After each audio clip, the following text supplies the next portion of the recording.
Good afternoon. I'm pleased today to join Acting Assistant Secretary of State for Democracy, Human Rights, and Labor, Jonathan Farrar, in announcing the publication of the Country Report on Human Rights Practices for 2007.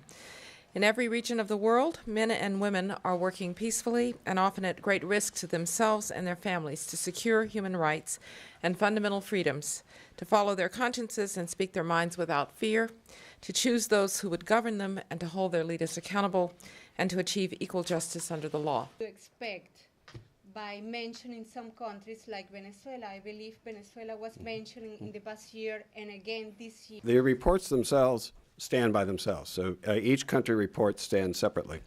What we try and do in the introduction is to draw a few conclusions.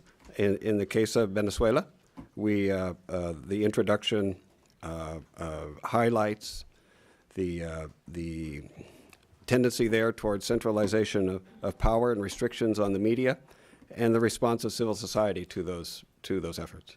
An effort by the government to prevent people witnessing beatings and these kind of things. I think the report sets out pretty clearly that human rights, civil liberties in Cuba continue to be severely restricted, that there's been very little change, certainly very little progress. If anything, there's been a step back in some areas, such as restrictions on freedom of information, controls on the internet, and that sort. So very little change and certainly not progress. Harsher language. I'm wondering how the Secretary's priority on the six-party process did influence